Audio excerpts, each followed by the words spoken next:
Well, what else is there? What does Redfall's release date mean for Starfield? Oh, next gen watch. Oh, let's see what IGN thinks that means. So my understanding is that Bethesda, as of today, still says that the release date for Starfield is going to be in the first half of the year. That's what they had on their website until very, very recently. I don't know if it's actually still there, but I don't know. As for like if they're actually going to delay it, I don't know. But basically, because Redfall's coming in May, a lot of people are saying, okay, well, do they do a silent drop in June? Like at E3, they say, yes, here's Starfield, check it out, it's amazing. And also, you can play it tonight, or you can play it on Friday, you know, something like that. People are wondering if they're going to do that, or if they're going to push it back and delay it until the fall, which some people are saying it's not really a delay because they haven't announced the date for the first half of the year, but they've said it's in the first half of the year. Like if like a great example would be God of War. Like if God of War releases a trailer and says coming 2021, and that's it, and then they come along towards the end of 2021 and say actually it's coming in November of 2022, that was a delay. Even though you didn't give a specific, like you delayed it because it was set for this time frame and then you pushed it back. So I would consider that another delay, but that's a separate thing. Jonathan Grant, thank you for becoming a member. Appreciate you. Awesome sauce. So, I don't know what's going to happen. I will wish with hopeful thinking that they do like a silent shadow drop in June. I don't think they have to really worry about pre-orders. I really don't think that's a huge deal with Game Pass stuff now. And I think that they generally love the idea of just dominating the internet by like cold dropping something like that. And we've seen that Hi-Fi Rush is doing quite well as a result of that surprise announcement. So it might actually work. Who knows? Who knows? They can still do like a big marketing push towards E3, towards the beginning of E3. I don't know. Or they might just announce it in March or release it in June. Who knows? I don't know. But how far did you get in Hi-Fi? I probably a few hours. I tried playing it through xCloud. Don't try to play it through xCloud. The rhythm and pace doesn't work with the latency. So it just, like, you can't land combos. It's like totally broke. It's just not a game you can really play on cloud streaming yet. But yeah, no, Hi-Fi Rush is actually very, very fun. But let's see what they're saying.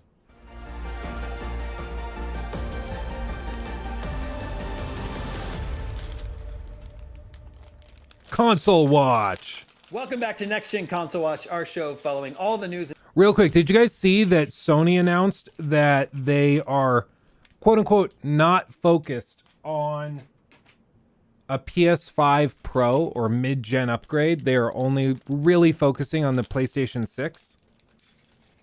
That to me is very interesting. And I think it's in response, like a lot of people were saying that the pros, the Pro consoles, the PS4 Pro, the Xbox One X, they got to figure out the naming scheme, by the way. Spec Ops Labs, thank you for the membership as well. Thank you. What they said was that was more a response to how outdated the previous consoles were. So like the OG Xbox and OG PS4 were really underpowered for what they needed to do. So apparently Sony currently, at least they're publicly saying, they're not really looking at mid-gen refreshes. They're looking at a full PlayStation 6, which is interesting. Yeah, anyway. And updates on the Xbox Series X and S and the PlayStation 5. I'm Damon Hatfield, and as always, by the way, these are the last pieces. Once this is done, the ship's done. Podcast Unlocked. Happy surprise Xbox first-party game release day. Yeah, we as we got one of those, and it's available now, moments today. We'll talk about that in just a bit. And Max Scoville, host of IGN's PlayStation Podcast Beyond. Hey, how's it going? Great. Let's begin. Hey, how's it going? I will say, somebody did reach, or somebody on the Discord, they were like, would you ever go and like become a host on IGN or something? I'm like, I think for one, it's not a good fit. 2, I like being independent, doing my own thing. 3, the memes would just be too easy if I were to go to IGN and like start working with them. And it's also like, it's very corporate. So I just don't think it's for me. But I'm actually kind of surprised more YouTubers haven't tried to go and get like hired on by IGN or GameSpot as talent. Like, doesn't it only make sense that eventually these companies will try to acquire that talent? Kind of like a cable network. Like, why doesn't IGN try to sign ACG or SkillUp as their head reviewer? And then all of his videos are under the IGN mantle. Like, why don't they do that? I'm sure it's expensive. Well, yeah, you don't trust IGN at all. Well, that's why they would do it, because they would buy basically the rights to the content of a major reviewer. And like, for me, being real, I would view it as like a business buyout, right? So if you were to come to me and say, hey, Luke, can I buy your catalog of reviews? And also you need to work for us for 5 years or 10 years or whatever and produce reviews for us under your mantle. If they did that, that's basically a media company buyout. That's basically what they're asking to do. And for that, like, they would need to come with a fat stack, because you'd have to look at how much money my channel currently generates, project that out, do the net present value. Like, realistically, they would need a hefty offer. Like, they would need a 7-figure offer minimum to make it like, okay. If somebody came and offered me like $3 million or $5 million or something to sell my channel and go make reviews with like IGN, that's kind of hard to say no to. Like, but they aren't doing it though. Like, nobody's doing it, so we'll see. I always felt like IGN are just a close group of people that always freak me out. It does seem like kind of a close knit friend group. Yeah, I only trust 2 gaming channels for my decisions to buy games. That's yourself, Luke, and ACG. Awesome. I appreciate that. That's very flattering. Thank you. I know what Luke gravitates towards and doesn't, and his taste is similar to my own, so that works. IGN doesn't have that. Well, exactly, but that's kind of my point, is they don't have that, so why don't they try to acquire talent that achieves that goal for them? Maybe they've thought about it and they've just decided, you know what, it's just not worth it. Maybe they look at it and they say, everybody hates IGN, but everybody still watches IGN videos, Exhibit A, and checks out our reviews. Like, we're doing fine, and I don't think having SkillUp on the review would change that, you know? So maybe it's just not worth it to them. But I still would insist. I'm surprised more companies haven't tried to do that, especially companies like IGN make ridiculous amounts of money. So surely they have it in the budget to try to acquire some talent. You see it with big streaming networks and stuff all the time. And I'm just surprised they haven't tried to do it in the gaming space. It's weird. It's weird. Begin with Xbox this week. Xbox had a developer direct showcase today, and it was a pretty good, entertaining, and concise little show. About 45 minutes long. It showed off 5 games and gave out some release dates. The most notable of which, I think, is the long-awaited release date for Redfall, coming out May 2nd. Redfall it's from Arcane, developers of games I suggest Dishonored. Specifically Arcane Austin.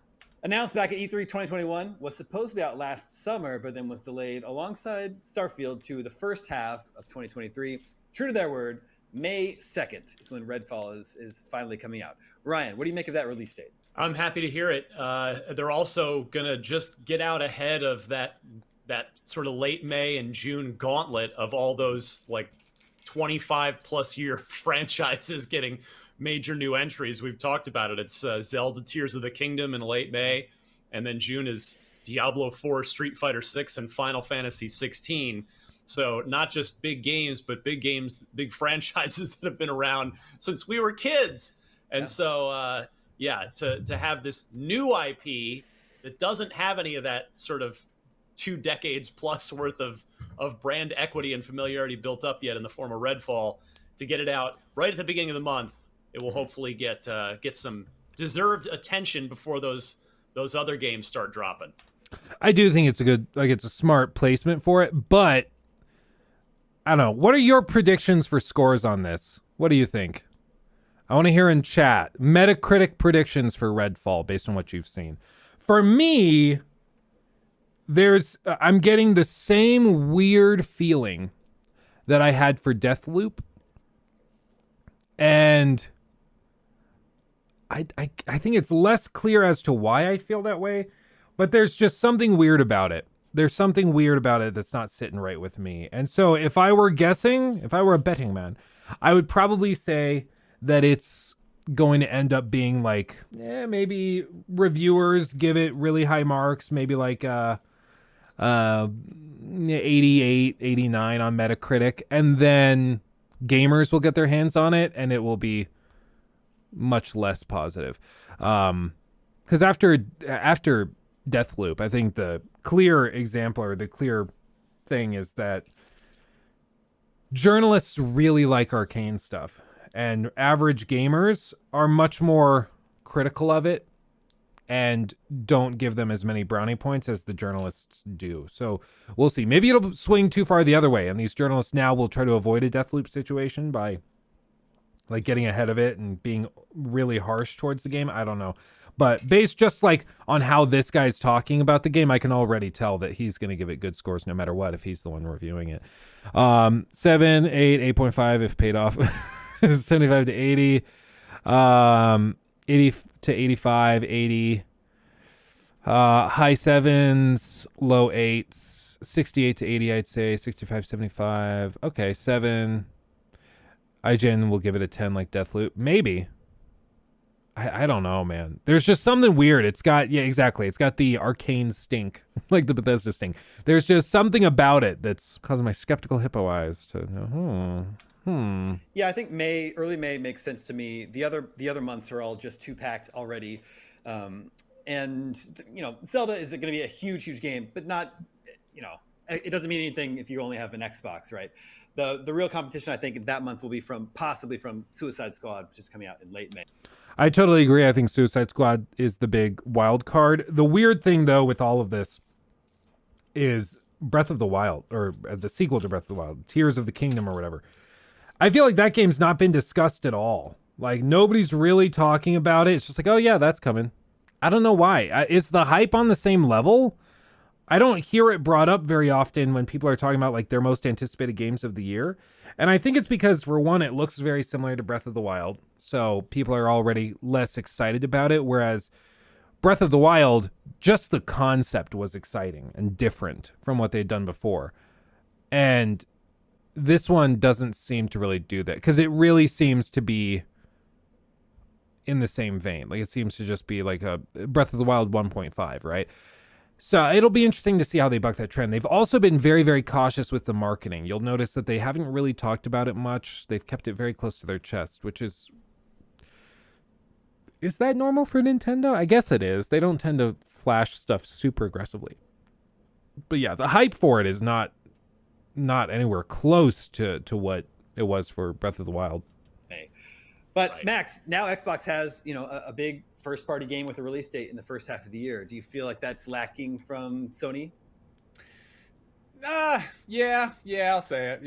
I think, Forspoken wasn't quite the banger a lot of people were hoping it was going to be. Final Fantasy 16 is just barely. Did you guys see the first comment on this stream? Or one of the first comments was actually, Forspoken's actually really good. It's like 8 out of 10. I still have people going on that Forspoken video now that I did, and people are saying like, oh no, this game's actually really, really good. These guys was just, they were paid off. Did you see he didn't like the DualSense Edge controller they sent him? He's totally an Xbox shill. Guys, come on. Barely not in the first half of the year. That's on, I think, June 22nd. Right. And there's plenty of cross-platform stuff we'll get to mess with, but it'd be nice to have, I don't know, like a nice little surprise launch like Xbox got today. Yeah. So, Ryan, the big question this poses to me is, what does this mean for Starfield's release? Because I don't think Starfield is going to get out the door before Redfall, which leaves very little time for it to actually make it out in the first half of the year, which I think means to me, I wouldn't be surprised if Starfield is their big holiday release this year. What do you think?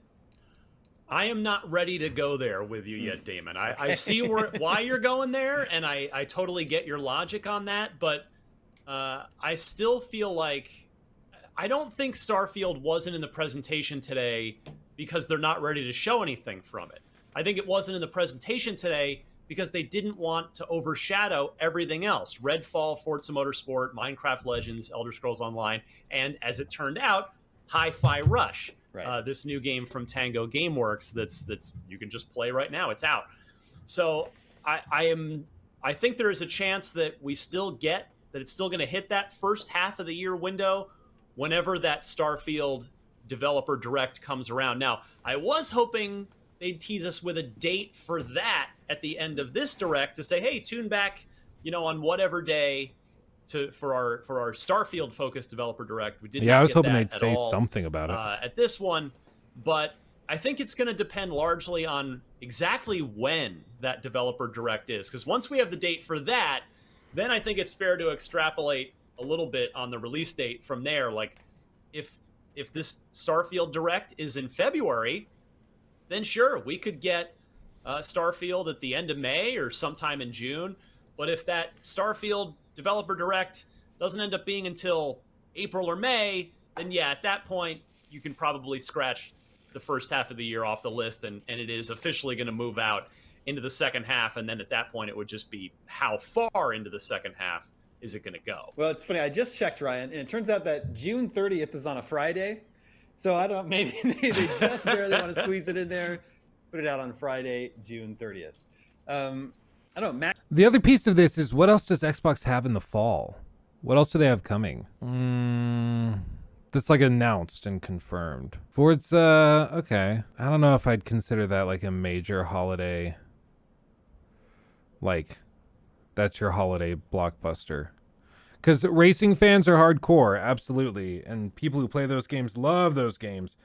But I also think it's just different. Like, I think that doesn't have the same mass market appeal. Hellblade, I guess if they do get Hellblade out, that could be a bomb to drop. Yeah, maybe Hellblade. I don't know. But I would not consider, like, I don't know. I just don't find Forza, in my mind, it doesn't have the same, like, flagship title power that something like, Starfield would have. But maybe that's just my bias, Let's 1v1 in Forza. Do I even own Forza? I don't know if I mean, I guess it's on Game Pass, right? I guess it's on Game Pass. I haven't played a racing game in a minute. I think the last one I tried was that Sony one that was monetized out the ass. I think that was the last one I tried. Max, what's sort of your feeling about when Xbox might want to release Starfield at this point? I could see it being a fall thing. They had the old 11/11 release date initially. Bethesda loves that. They love that, like, November, that pageantry, that thing that everyone gets under their tree, or gets the midnight launch of before Thanksgiving or whatever. I think it'd be a good fit. Like, I'm dying to play this game, but again, like, as we learned the hard way with Fallout 76, like, I'd rather have the game come out overcooked than undercooked. Yeah, of course. I think we all feel the same way. Ryan, what do you think of the Xbox Developer Direct Showcase overall today? Along with the Redfall release date, they showed off Minecraft Legends, showed off Forza Motorsport, although we didn't get a release date for that. And then, of course, you had the aforementioned Hi-Fi Rush surprise release from Tango Gameworks out today. Yeah, and it's really fun so far. We're recording this right after the Developer Direct, so I've just installed it. I haven't had a chance to play it, but one of our action game gurus at IGN, Mitchell Saltzman, is already posting in our Slack channel that he loves it. So that's cool. I don't know when our review will be up. Hopefully by the time you read this, or if not very soon there, by the time you watch this, I should say. But it sounds like the early impressions are good. But in any case, Damon, I used Slack at my real estate job before I went full-time on YouTube. And I'll be real, Slack just feels like a clunkier Discord. I greatly prefer Discord. But I'm sure somebody who really loves Slack heard me say that and it's going to freak out. What are you talking about? I like the Forza presentation, all their cool tech, but it's just not my kind of racing game. More SimCady. Fallout 76 was not a single-player story. He's ready to go clamming. I don't know. I just think, like, there's a lot of tendencies for these IGN guys to walk the line and not say anything that bombastic, and I totally understand it. You know, if we're talking about like going and working for IGN, I don't think I'd ever be able to realistically do that, because like if I saw Bethesda do what they did with Fallout 76 again, I would say it again. That was evil. That was borderline criminal, and they deserve all the lawsuits they get. That was horrible. And they knew what they were doing. They knew what they were doing. There is zero doubt. Same with CD Projekt Red. They knew what they were doing. So I like going into this review for the big expansion for Cyberpunk 2077. You better believe that I am going to be pushing that thing to the limit to make sure it runs okay and is polished and refined. And if it's not, I'm going to tear it a new one, because that's what they deserve. I don't give these studios and these publishers extra credit or brownie points just because I like their previous stuff. And it's like you guys heard when I did that collab with Maddie, some people are willing to give them benefits of the doubt because they just like their old stuff. And, you know, some people aren't. They just aren't willing to do that. I don't tend to give them breaks, but I can understand why some people do. And I think some people interpret that as me being like a hard ass or being a negative Nancy. So be it. I Anyway. actually really have to give Microsoft credit. I thought they did a great job. I mean, they set their expectations appropriately ahead of time and said, hey, we're going to have these 4 games. We're not going to have Starfield. And as it turns out, you know, they under-promised and over-delivered by having Hi-Fi Rush be a surprise from Tango. So that was great. And it's not just that Hi-Fi Rush was a surprise, is that it genuinely looks really good. And it's from a developer that has a great track record. So that's excellent. I thought the presentations flowed well. There wasn't filler. There wasn't wasted time. Really, the only thing I can meaningfully, legitimately complain about is seeing Forza Motorsport again, because we have seen it a couple of times before, and still no release date. They didn't even commit to a season. They didn't even say spring 2023 or summer or fall. They just said come in 2023. So that's definitely a letdown. But at least they gave us a game the day of the direct, Hi-Fi Rush, to give us a finally end this first party drought that we've been stuck in for a while. So we've got that, and we've got Minecraft Legends in April. We've got Redfall being really, the big core gamer game for the very beginning of May there. So we finally have those release dates that we've been needing for a while in the Xbox community, and it sets up a nice first half of the year for Microsoft. And again, I'm still optimistic that Starfield could sneak in there, and if it does, then we can say, boy, that they've had a great first half of the year, and then it'll be looking ahead to more of the unknown in the second half. That's the one thing that makes me really think that this is probably it's probably going to be something later in this year, or they're probably pushing Starfield back, just because if they're pushing Starfield back, they have something for the fall. And as of right now, we don't know if they have anything else lined up. If they have a secret bomb to drop in the fall, I think it makes more sense to drop Starfield sooner. But the other piece of it is, previous to yesterday or 2 days ago, it seemed a little ridiculous to just think that Xbox had games lined up that just nobody knew about. But they just had a game nobody knew about, and it's actually pretty good. And they dropped it without it seeming. I think some people said the title leaked the day before. I heard nothing about it, and so it didn't really leak, and they just shadow dropped it out of nowhere. So it's possible. It was much less possible just a few days ago, but now we see that Xbox has the ability to have these games lined up that are just out of nowhere, nobody sees coming. And so I wouldn't put it past them, This is one of the IGN hosts. This guy's an OG. This guy's been around forever. But for now, I think this is about Developer Colorado. Direct Okay, hold on. did a great job. I really have to. I like the format. I'm glad they stole it from Nintendo, as Sony had already done with State of Play. The format just works, and they had a great presentation. Max, what do you think of the presentation today, and when do you think we might get some kind of State of Play from Sony? That's funny, Rocky. Well, shucks, I think soon would be nice. They've got a new, very expensive piece of hardware coming out in less than a month. Yeah. I know a lot of Yeah, the PSVR 2 is like weeks away, and it seems like nobody's really talking about it. They haven't really dropped any surprise announcements on releases or games to come to it. They're just kind of sitting on it. It's weird. I've said before, like, I like VR. I've got the Oculus Quest. I think that thing's great, but I don't get the appeal of the PSVR 2. I really don't get it. It's freaking expensive, exactly. And it also is like, it's not backwards compatible with previous headsets. I think in terms of tech, I'm sure it's amazing. I'm sure wearing this and playing with it is great. The big question is whether or not they're going to have enough games to justify you spending, excuse me, like $500+ on this damn thing. Like that's a big question mark. And especially like it's the problem with VR because devs don't want to make stuff for a VR headset if there haven't been enough units sold. Because if they don't have enough units sold, not enough people will buy the game that they make. So they don't want to make that investment until more units have sold of the headset.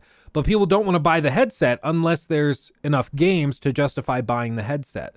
So it's just a loop where then nobody buys anything. It's a stalemate and like the thing just doesn't sell well and it plummets. So the only way you get over that is if the creator of the headset basically writes checks to game studios to get games produced to make the console or the headset worth buying. And it seems like they did that with Gorilla for the Horizon VR game, but that's probably in all likelihood going to be about an hour and a half long. And then you're going to be like, okay, what now? Like what now? What do we do? So I really don't know how they pull this off. Unless they have some real surprises, which I don't think they do, because that's not Sony's approach typically. I would guess that this thing probably flops pretty hard. A lot of people kind of aren't super sold on PSVR. You know, we did a survey on IGN, and I think like 10% of our audience said they've already pre-ordered one, which is cool. But there were a lot of people who were sort of in the undecided or not interested camp, and I think a little bit of drum bang in there would get some people's attention and show this thing off. 10%. Guys. As for the direct, I thought it was really good. To Ryan's point, like under promising and over delivering, I think there's a beautiful happy medium between setting people's expectations at a realistic height, but then also coming in and being like, surprise, here's this.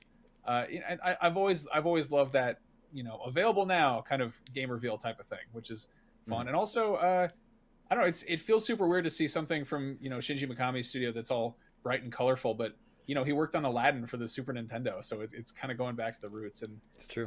I'm really happy to see first party studios making these smaller, weirder games. Like this kind of feels like Pentiment in a way, in that it's definitely like this isn't like a big flagship release, but clearly the studios are working on different things, and they have, I'm hoping, a little bit of wiggle room to actually experiment and try new stuff. But to Ryan's point, if not a release date for Starfield, a release date for when we'll hear more about Starfield would be pretty cool. Mm-hmm. But we got a decent amount of warning for this developer direct, and it delivered. So good on them. Well, speaking of Starfield, we have the results of last episode's poll when we asked what is the single most important thing Xbox needs to do in 2023, and most of the respondents agreed with you, Ryan. They said that Starfield just needs to stick the landing.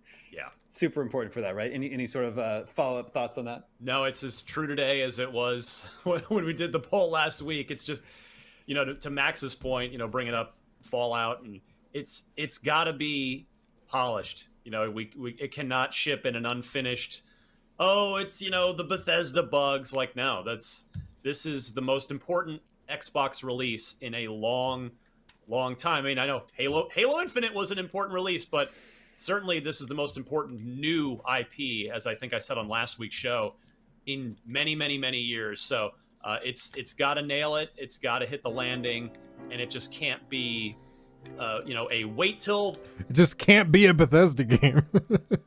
Jaden, thank you for going to be a member. Appreciate you. Again, I hate to be the Debbie Downer, but like, people will ask, why are you so skeptical of Starfield? For one, it's because Fallout 76 was basically just one big scam. But two, because Bethesda literally has never released a polished game. Like, that's a pretty easy thing to refute, right? All you have to do to refute that statement is show me an example of a Bethesda game that launched polished. You can't because they've always launched broken. They're still good games, but they launch broken. And so for this, it's like, okay, well, the last time they did this, it was not just broken, like it was criminally broken. Like it was like selling somebody a car that didn't run, you know, like it was just not okay. So, and as we all know, the best indicator of future performance is past performance, and the past performance is bad. Dare I say, bad. Oblivion was, or Morrowind saw Oblivion 2. That's what I thought. And then I looked up contemporary reviews and videos of gameplay and stuff, and they launched like very, very buggy. And maybe it's like, well, to be fair, a lot of games in that time were super buggy. Maybe, yeah, no, possibly. But it doesn't change the fact that they still launched buggy and broken, right? So for this, it's just hopefully, hopefully this is their wake-up call. Hopefully this is like, okay, well, we figured it out. We know how to make the creation engine work properly. Like maybe they've solved it. I don't think that's likely. And if I were betting money on it, if I were investing in these companies, I would be very worried about how this game launches. Whether or not players care is another question. Like that's the main thing. I haven't seen anything that really shows that players care. Like I care if they launch something broken. I don't want to support that. Just like ethically, I think that that's problematic. But it seems as though the average consumer is very forgiving when it comes to Bethesda games. So maybe it doesn't matter. That's where I probably would disagree with maybe the IGN poll. Because if the game launches buggy, I think people will say, okay, well, at least I got it on Game Pass for free. I think they should launch it polished because I think they need to win back consumer trust. But again, Game Pass just changes stuff because now people don't have to spend the $70. Like even if it launches really buggy, I don't think players will care that much. What I think players or respondents are probably more saying with the they need to stick the landing comment is that they need to have this game be fun, which is a little easier said than done because they've already made some big promises as to what you can and can't do in this game. And it's going to be tough to pull off. Pretty tough. They might be able to do it. I hope they can. But a lot of other devs have tried to do what they're doing in Starfield and have failed. And we'll see if they pull it off. If they pull it off, it'll be one of the best games of the last 5 years. No doubt. But we shall see. 16 times the bugs. Cheers. Thank you. Hicksuck, thank you. How do I send you a link to a funny video? I like probably the best way to do it is just Discord. Send it over there. Or if you want to potentially get it on stream, send it to Rocky and he can check it out. We just have a policy that we don't watch chats, videos, and streams anymore until they've been vetted by mods. 16 times the broken. Thank you, Luke. 16 times the totally broken. Proto, fancy thumbnails and new videos on this channel, huh, Luke? Yeah, I told Jacob to experiment. I was like, go for it. Mess with them. See what you like. Try it. Yeah. Give me one more job. Wait till there's been a few patches kind of thing. It's got to be a clean, polished game right out of the gate whenever it does end up hitting, whether it sneaks into the first half of this year or ends up being somewhere closer to Christmas. Well, dear viewers, that is something for you to vote on for next week's episode. We want to know, when do you think Starfield will be out? Will it still make it the first half of the year? Will it be out in late summer? Will it be the big holiday release for Xbox this year? Make sure to vote at IGN.com and we'll share the results with you next episode. And that's going to do it for this edition of... So, yeah, I don't know. I don't think they're going to stick it. Oh, yeah, look at that. Harry Potter stuff. Harry Pooper. Come on. Yeah, they got to stick that landing, though. They really got to stick that landing. He took my thing. Redfalls.